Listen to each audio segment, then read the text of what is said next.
Assalamualaikum warahmatullahi wabarakatuh. Perkenalkan, nama saya Al Mukaram dengan NIM 2022010012, kelas 1E Keperawatan. Mata kuliah Anatomi Fisiologi, dosen pengampu Nur Sahriana MCAP. Mahasiswa Stikes Yahya Bima, Sekolah Tinggi Ilmu Kesehatan, Program Studi S1 Ilmu Keperawatan. Nah, di sini saya akan menyelesaikan tugas pemberian dari Nur Sahriana, yaitu tentang metabolisme karbohidrat, protein, dan lemak. Adapun pokok pembahasan, yang pertama yaitu metabolisme karbohidrat, yang kedua metabolisme protein, yang ketiga metabolisme lemak. Yang pertama yaitu metabolisme karbohidrat. Metabolisme karbohidrat adalah proses kimia yang berlangsung dalam tubuh makhluk hidup yang mengolah karbohidrat menjadi energi, baik secara katabolisme atau pecahan dan anabolisme pembentukan. Nah, katabolisme itu sendiri adalah proses pemecahan molekul-molekul besar sehingga supaya menjadi dalam bentuk sederhana. Sedangkan anabolisme adalah proses yang menyusun beberapa senyawa organik menjadi senyawa kimia kompleks. Macam-macam karbohidrat. Nah, macam-macam karbohidrat ada 3 macam, yaitu monosakarida, disakarida, dan piasakarida.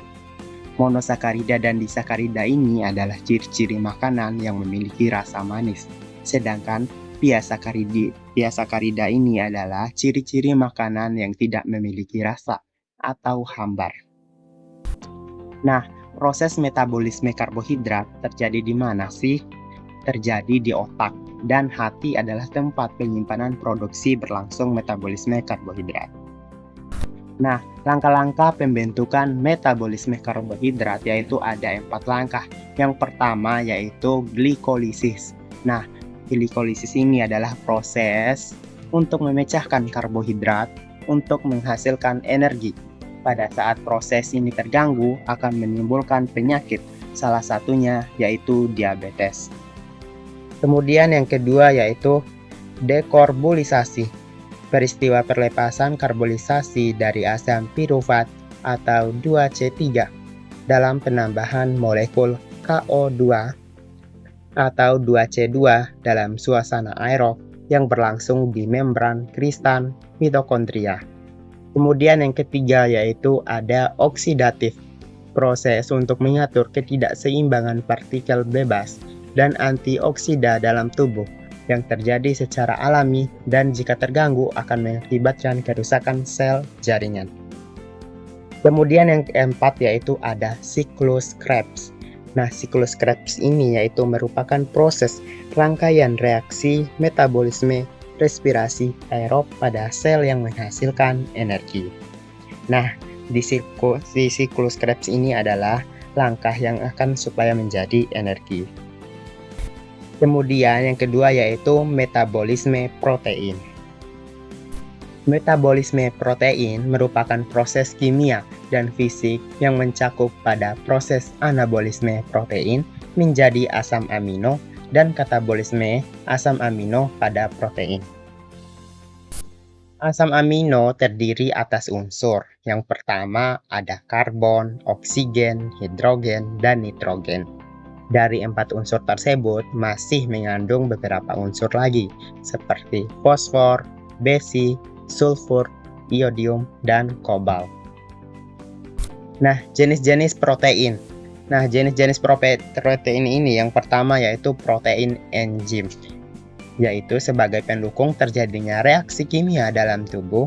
Kemudian ada protein hormon yang berperan untuk membawa pesan kimia dalam tubuh melalui darah. Kemudian yang ketiga ada protein penggerak untuk pergerakan otot dalam tubuh seperti mengatur kekuatan dan kecepatan otot dan otot saat berkontraksi. Kemudian yang keempat yaitu protein transpoid, yaitu mengikat membawa atom dan molekul kecil di dalam sel dan ke seluruh tubuh. Nah, pembagian asam amino. Pembagian asam amino ini terdiri dari dua asam amino, yaitu asam amino esensial adalah yang tidak dapat dibentuk dalam tubuh manusia, melainkan harus ada asupan amino dari luar tubuh manusia itu sendiri. Kemudian yang kedua yaitu ada asam amino non-esensial, yaitu asam amino yang diproduksi dalam tubuh manusia. Proses metabolisme protein. Nah, yang pertama yaitu protein yang terdapat dalam makanan kita cerna dalam lambung dan usus menjadi asam amino. Yang kedua yaitu diabsorpsi dan dibawa oleh darah ke hati.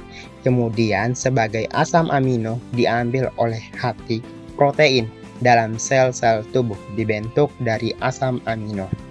Kemudian bila ada asam amino dari jumlah yang dipergunakan untuk diobsentensi protein, maka kelebihan asam amino akan diubah menjadi asam keto dan dapat masuk ke dalam siklus asam sitrat atau diubah menjadi urea. Kemudian tahap yang terakhir yaitu hati merupakan organ tubuh di mana terjadi reaksi katabolisme maupun anabolisme sehingga akan menjadi energi.